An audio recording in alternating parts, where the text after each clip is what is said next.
So last class we were discussing about stones. I told you in the next class, that means in today's class we are going to discuss about stone masonry. So what is meant by stone masonry? We have already discussed about brick masonry. So brick masonry means brick is used as a building material, and using the brick you are constructing a structure. For example, you are making a wall with the help of bricks. The different patterns or different arrangements in which brick can be placed so as to form a wall or so as to form a structure, you call it as a brick masonry. We have already discussed. Similarly, in case of stones also, you are arranging the stones in a particular pattern so that a structure is created. So such an arrangement of bricks in a such an arrangement of stones in a particular pattern so that a structure is constructed, you call it as a stone masonry. Now, when we discuss with brick masonry, we have seen a lot of technical terms related with brick masonry. For example, you know what is meant by a stretcher, header, bat, closer, quoin. These were the different technical terms associated with brick masonry.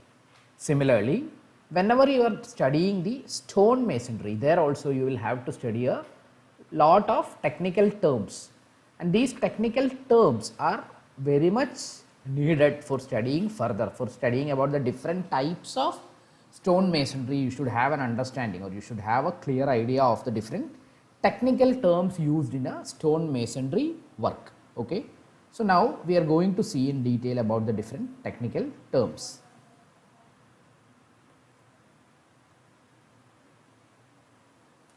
Technical terms in stone masonry. Natural bed, this is the first important term which we have to study.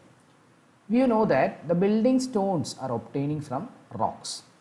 The rocks will be having a distinct plane of division along which the stones can easily be split.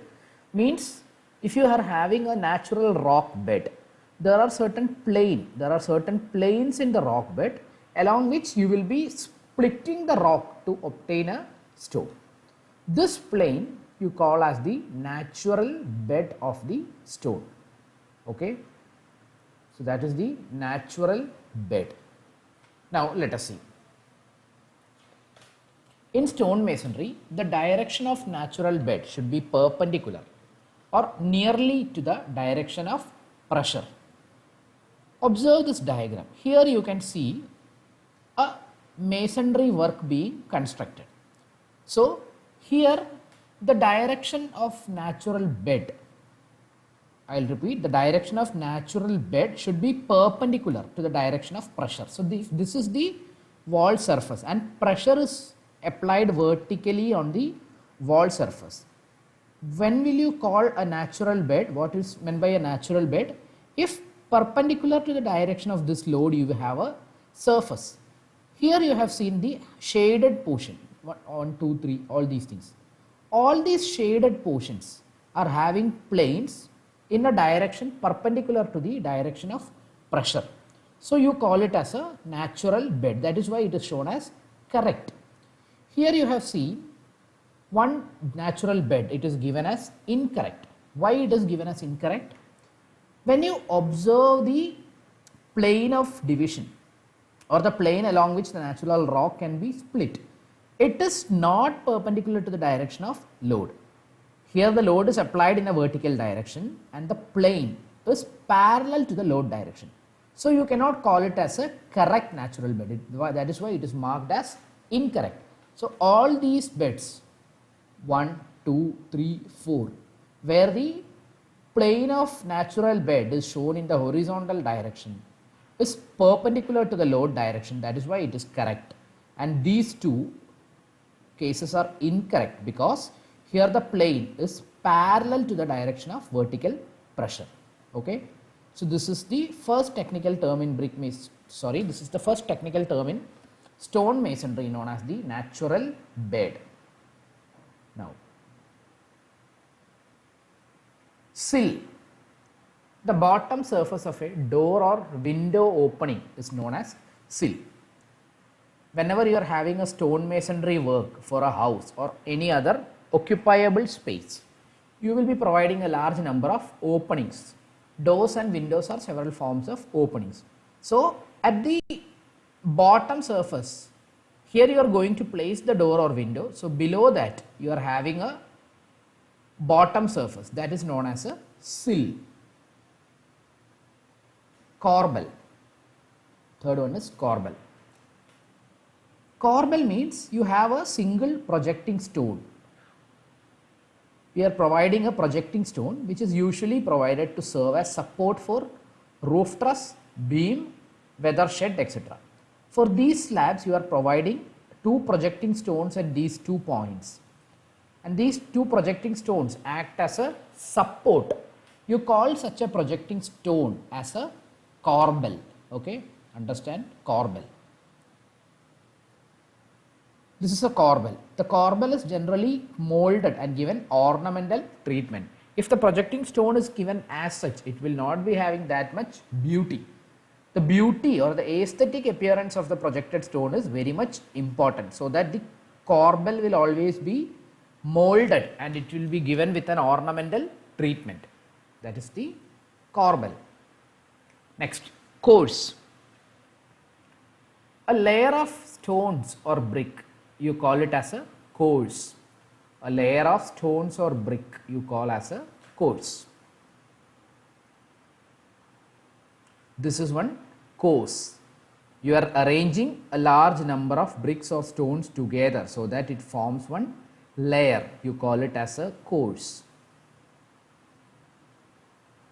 Cornice.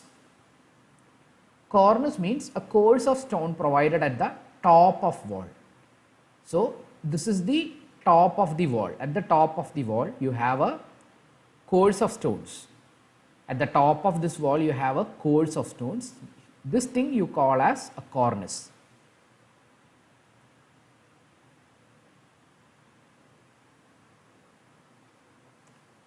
It is generally molded and given an ornamental treatment. Okay, cornice is generally molded and given an ornamental treatment. It is weathered and throated to dispose of rainwater. Next thing is throating, that we will see what is throating. So a layer of stones is provided. A single stone if provided, we called it as a corbel stone, but in cases if a layer of stones is provided, we call it as a cornice. Coping. A scoping is a course of stone which is laid at the top of wall so as to protect the wall from rainwater. Especially when you are having a compound wall or a parapet for open structures like a compound wall or parapet, there is a chance that it will be exposed to environmental condition during rainfall and all. There is a chance that this structure will be getting deteriorated. Rainwater may be entering into the void spaces. Rainwater will be entering deeper into the different courses and it will be reducing the bond. It will happen that there is a reduction in the bonding between the two stones. That means if you are having one course, different stones or different bricks will be laid together and joined, and the joints between the different stones will be filled with mortar, right? So what is happening? If rainwater is entering into the void spaces, there is a chance that the rainwater will be entering into the deeper layers and that will result in a reduced strength between these particles. So in order to prevent the entry of rainwater, what you can do is you can provide a top layer of cement concrete. You will be providing a thick coating or a thick plastered surface of concrete. Such a thing you call as the coping. Coping means a course of stone which is laid at the top of the wall so as to protect it from rainwater. Okay.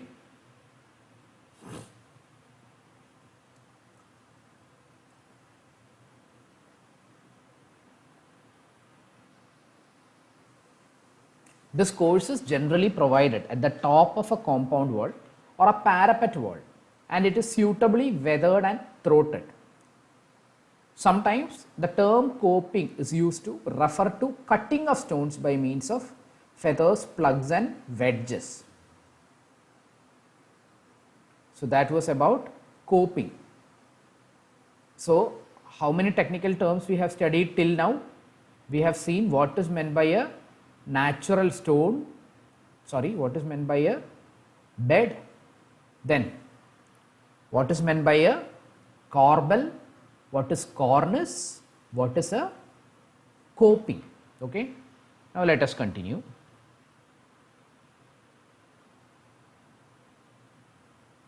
Weathering. The upper surface of stones used for sill, cornice and coping is dressed in a sloping way so that water may flow off easily. So the upper surface of stones used for sill, cornice and coping. What is sill? When you have a opening in the masonry like a window or a door. In case of windows or doors, the lower bottom surface of window or door you call it as the sill. The upper surface of the stones used for sill. Then cornice. What is meant by cornice? At the top you are providing a layer, right? Corbel was a single stone, but similarly at the top you are providing a layer, you call it as cornice. And coping means on the top you are providing a plaster surface, that is coping. So the upper surface of stones used for sill, cornice and coping is dressed in a sloping way so that the water may flow off easily. You call it as a weathering. The term weathering is used to denote the wearing of stone surface by the action of weather. When we were discussing the geological classification of rock, do you remember that? Igneous, sedimentary and metamorphic. I told you that there will be certain weathering agents. Igneous rocks once formed will be lying in its position, and in course of time that will be subjected to eroding action of different agents like water, wind, etc. and that will be getting deposited at certain place and it will lead to formation. You remember that thing. So there I have mentioned this term called weathering. Next one is throating. Throating means, here in the figure you can see, a groove is provided on the underside of sill, cornice and coping. Okay, a groove is provided on the underside of the sill, cornice of coping so that the rainwater will be discharged into the wall surface. Here you have the wall, the rainwater will be discharged into the wall surface. You call it as throating. Weathering means the sloping surface you call as weathering. Next is plinth. The projecting course at ground floor level is known as plinth. Here you have the ground floor level, and at the ground floor level you are having a projecting course. When you observe the building, you can see that here you will be having the wall, and from the wall there will be a small projection outside. You call that as the plinth. It is used to indicate the height of ground floor level from ground level. The course protects the interior of a building from rain, water, frost, etc.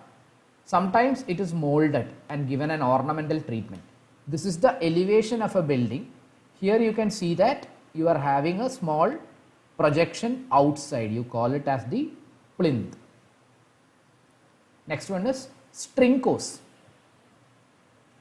The horizontal course provided at suitable levels between the plinth and cornice. The horizontal course provided at suitable level between plinth and cornice. You call it as the string course. It breaks the monotony of plane surface and is sometimes molded and given architectural treatment. Observe this figure. You can see that it is in a specific molded shape and it is given some aesthetical treatment. The string course is laid suitably weathered. Weathering means you are providing a sloping course, and throating means you are providing grooves so that there is easy drainage of water so as to throw off the rainwater clear to the wall surface. Next one is lacing course.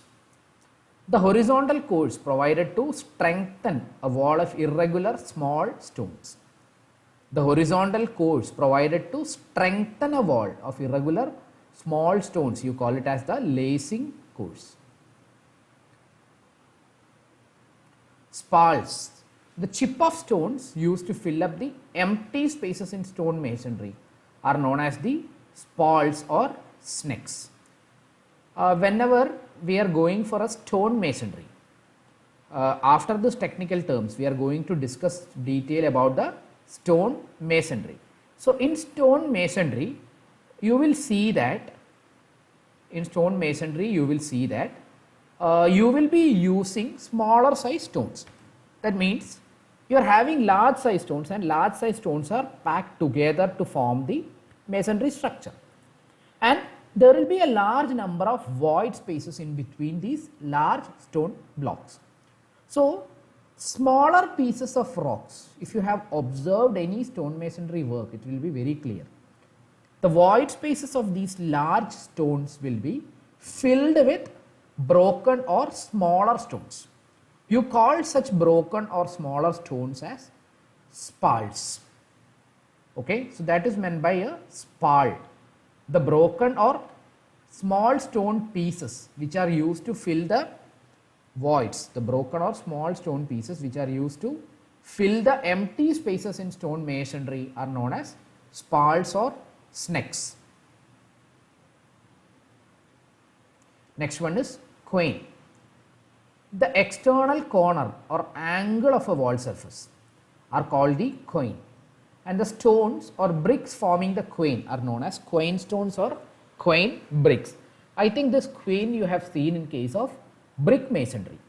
Similarly, okay, if the wall need to change the direction, if the wall is projecting in this direction, and after reaching a certain point the wall needs to change the direction to another side, okay. So, the external corner, for making the external corner or angle, you will be using special types, right, special types of stones or bricks. Such thing you call as the quoin or quoin stone or quoin bricks.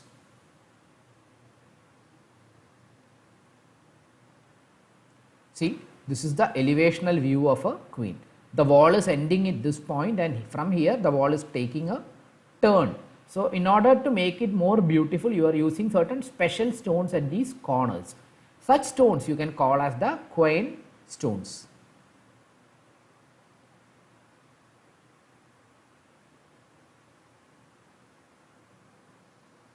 Next, let us see about through stone. In stonework, some stones at regular interval are placed right across the wall. In stonework, some stones at regular intervals are placed right across the wall. Such stones are known as the through stones or bond stones. So, here you can see these headers are the through stones. It is placed right across the wall. So, that is known as the through stones. The area covered by the through stones should be about 1/4 to 1/2 of the area of wall surface. What is the area of wall surface? The area covered by the stone will be 1/4 or 1/2 of that particular area.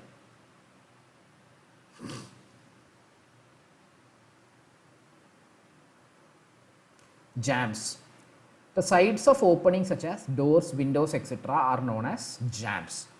So, when we were discussing about the technical terms, initially I told you one term known as the sill. Sill means the bottom surface, right? The bottom surface of the opening, whether the opening is a door or a window, the bottom surface we called as the sill. Similarly, you have the side of the opening, whether it is a door or a window, the side of the opening you call as jamb, and the jamb is constructed similar to a quoin. Next one is reveal. The exposed vertical surfaces at right angle to the door or window frame is known as the reveal. The exposed vertical surfaces at right angle to the door or window frame, you call it as the reveal. Heads. At the opening, at the top of the openings like door or window, you are providing horizontal stones. These horizontal stones you call as the head or lintel. That is another important technical term, head or lintel. When you are having a door opening or window opening, On the top of that, you are providing horizontal stones. You call that as heads or lintels.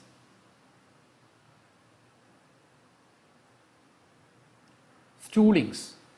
The horizontal seatings which are provided to receive jambs and mullions are called the stoolings, and they are formed at the end of sills, transoms and heads. You don't know what is meant by these mullion, transom or head. No problem. I will tell you what is a stooling. This is a sill. Here you have an opening in the wall. Here you are supposed to place a window. So the bottom surface is known as the sill. So this is the sill, and this side surface you call as the jamb. So within the sill, you know that if you want to fix a door or a window, you should be having a seating so that the window and door components can be easily fit into this. So in order to provide a jamb, you are providing horizontal seatings. Such things you call as the stoolings. Label. If you have a window or an arch, you have a projecting course from the arch or window, you call it as the label. So that is enough. Apex. Apex means the coping provided at the summit of a gable wall. This type of wall you call as the gable wall. This is having a level surface up to one point, and afterwards the wall will go on sloping. So in such a wall, you call this wall as the gable wall.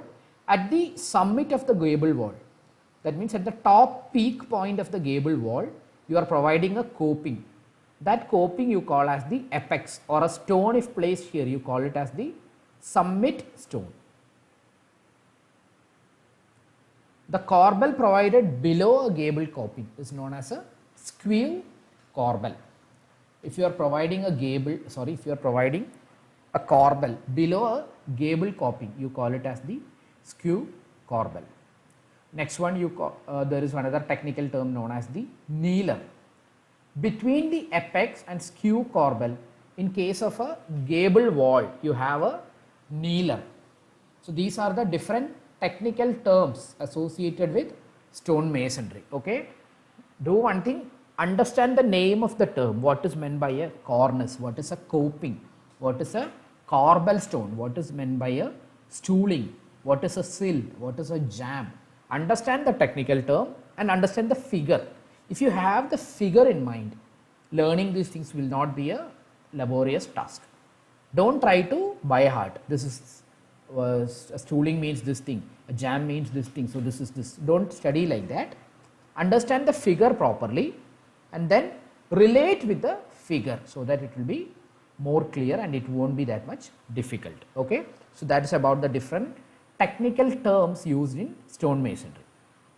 Is it clear? Now we are moving on to the next topic, that is the classification of stone masonry.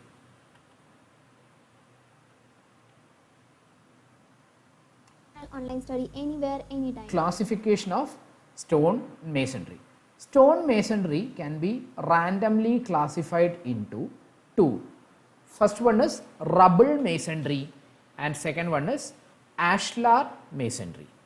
So rubble masonry and ashlar masonry are the two classification of stone masonry. Let us see what are the different subtopics within these two masonry. Rubble masonry can be divided into coursed rubble masonry, uncoursed rubble masonry, random rubble masonry, dry rubble masonry, polygonal rubble masonry and flint rubble masonry. These are the different classifications of rubble masonry. Coursed rubble, uncoursed rubble, random rubble, dry rubble, polygonal rubble and flint rubble. Similarly, ashlar masonry is divided into ashlar fine, ashlar rough tooled, ashlar rock or quarry faced, ashlar chamfered, ashlar block in course. These are the different classifications of ashlar masonry. Now, in rubble masonry, the stones as obtained from quarry are taken in use in the same form, or they are broken and shaped in suitable sizes by means of hammer as the work proceeds. What's happening?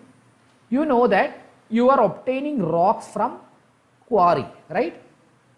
When we were discussing about quarrying and dressing operation, I told you that what is meant by quarry?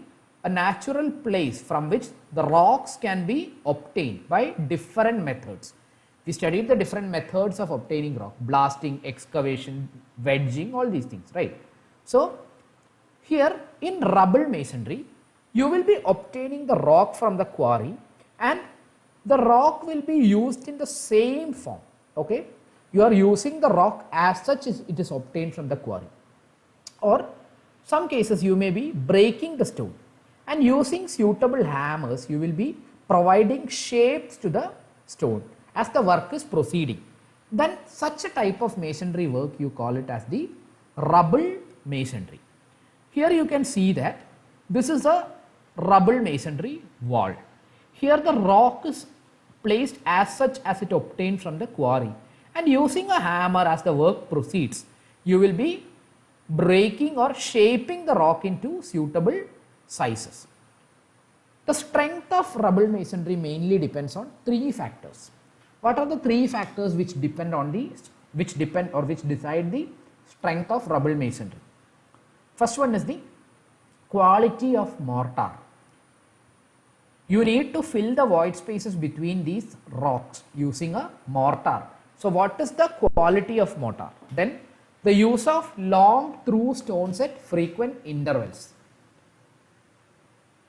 And next one is the proper filling of mortar between the spaces of stones.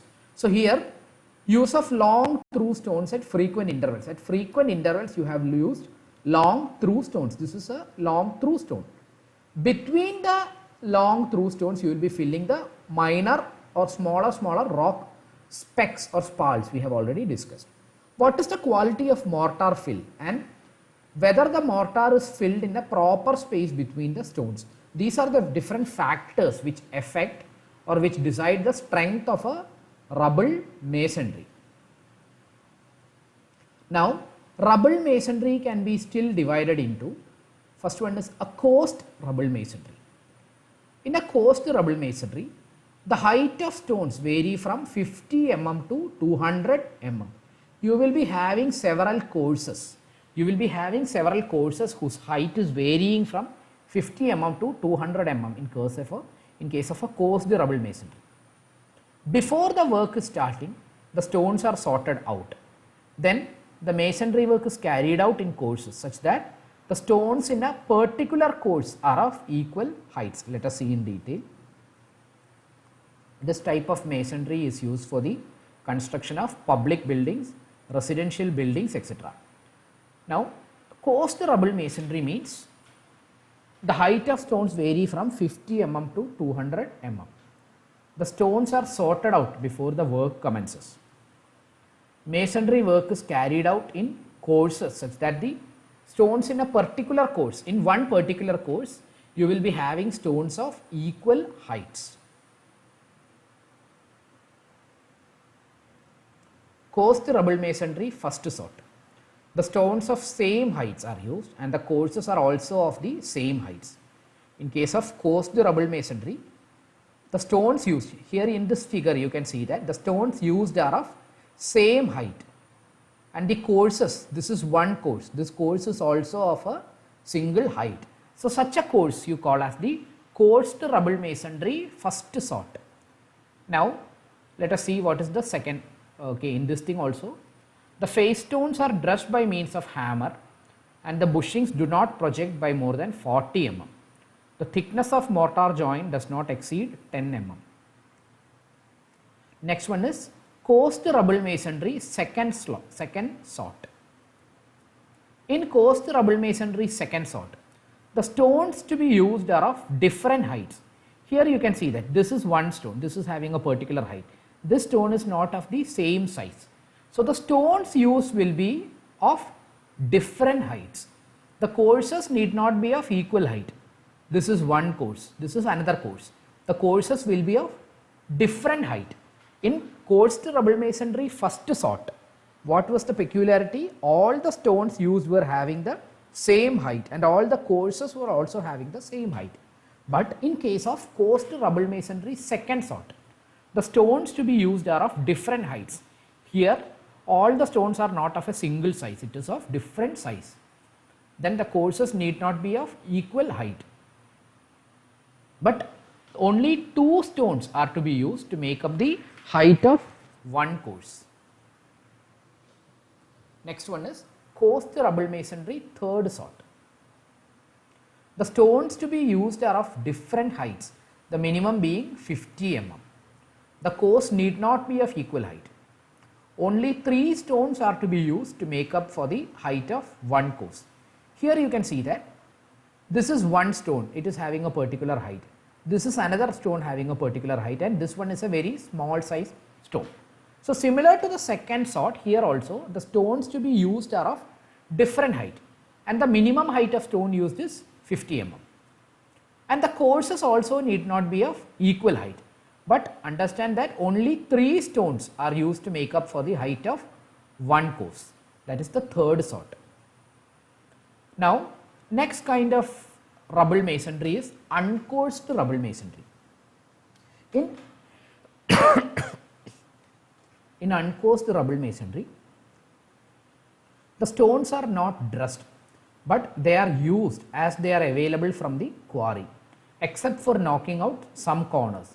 Here you are not going for dressing of stones, but you are using the rock as such, except you will be providing some knocking to certain corners. There will be a small amount of knocking given. The stones are not dressed, here you can observe, but they are used as they are available from the quarry itself. The courses are not maintained regularly. The larger stones are laid first, and spaces between them are then filled up by means of spals or snakes. What is meant by spals and snakes we have already discussed.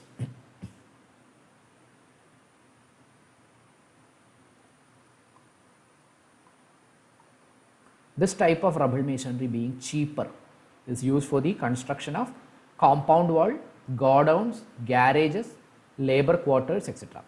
So now we have seen what is meant by a coursed rubble masonry and what is meant by an uncoursed rubble masonry. Next we will see what is meant by a random rubble masonry. In random rubble masonry, the stones of irregular sizes and shapes are used.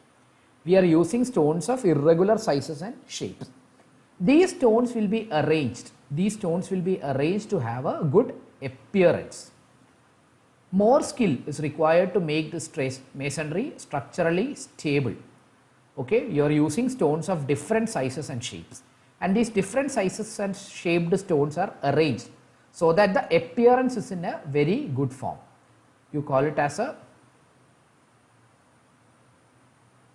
random rubble masonry.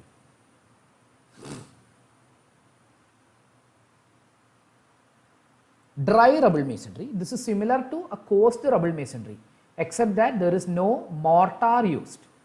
Dry rubble masonry. Okay, so in dry rubble masonry, what you are doing is no mortar is used.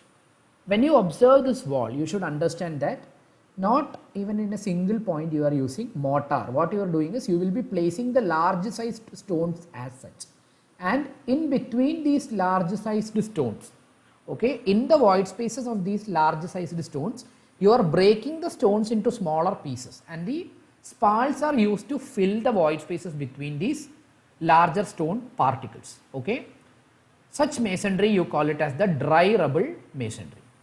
It is extensively used for compound walls, pitching on bridge approaches, retaining walls, etc. In order to prevent the displacement of stones and to make the work more stable, the two courses at the top and about 500 millimeter length at the ends are sometimes built in mortar. Next one is a polygonal rubble masonry. The stones are hammer dressed, and the stones selected for face work are dressed in a irregular polygonal shape. Here you can see that the stones are in a irregular polygonal shape. Such a stone masonry, you call it as the polygonal masonry. But in order to have a polygonal masonry, you should have a more skill. The skill required for having a polygonal masonry is very high. Next one, flint rubble masonry. The stones used are flints, which are irregularly shaped nodules. This is a flint rubble masonry. All the stones used in flint masonry are irregular shaped nodules. So that is about the different rubble masonry. The width and thickness of rubble masonry, flint rubble masonry, is varying from 80 mm to 150 mm, and the length is varying from 150 mm to 300 mm. Stones are extremely hard but brittle, and hence they will break very easily. So the face arrangement may be either coursed and uncoursed. The strength of a flint wall is increased by introducing lacing courses of either thin long stones or bricks or tiles at vertical distances of 1 or 2 meters. Observe this figure. If a figure is given, okay, if the elevational figure of one particular masonry work is given, you should be able to identify what kind of masonry work it is. Whether it is a dry rubble, whether it is random rubble, polygonal rubble, flint rubble, all these things you should be able to identify. So observe the figure and understand them. So that is about the rubble masonry. We have seen the different classes of rubble masonry also. Next we study the ashlar masonry. In ashlar masonry, the square or rectangular blocks of stone are used. In rubble masonry, you are using the stone as such. You will be providing some small amount of dressings to the stone surface, providing using a hammer, but the shape will be in an irregular pattern itself. But in case of ashlar masonry, you will be using square or rectangular block of stones. The courses used in ashlar masonry need not be of the same height. The height of stones can vary from 250 mm to 300 mm. Now ashlar masonry can be divided into ashlar fine masonry. The beds and side faces are finely chiseled dressed. Stones are arranged in proper bond and thickness of mortar joint should not exceed 3 mm. This type of construction gives a perfectly smooth appearance. Here you can see that the appearance is perfectly smooth, but it is very much costly in construction. Ashlar rough tooled masonry. Here the bed and sides are finely dressed, but the face is made rough by means of tools. Okay, this is the ashlar rough tooled masonry. Here the thickness of joint will not exceed 6 mm. Next one is ashlar rock or quarry faced masonry. Observe the stones here. We are making a strip around 25 mm wide strip with the means of chisel, and it is provided around the perimeter of every stone. Okay, around the perimeter of every stone you are providing the strip having 25 mm width and made up of chisel, that is provided. Next one is but the remaining portion of the face is left in the same form as it is received from the quarry. Only projections on the face, known as bushings, exceeding 80 mm are removed by a hammer. This type of construction will give a massive appearance. Okay. Next one is ashlar chamfered masonry. The strip is provided as above, as in the previous case itself we are providing the strip, but the strip is chamfered or beveled at angle of 45 degree. What do you mean by chamfering or beveling? Let us see. Okay, here you can observe it.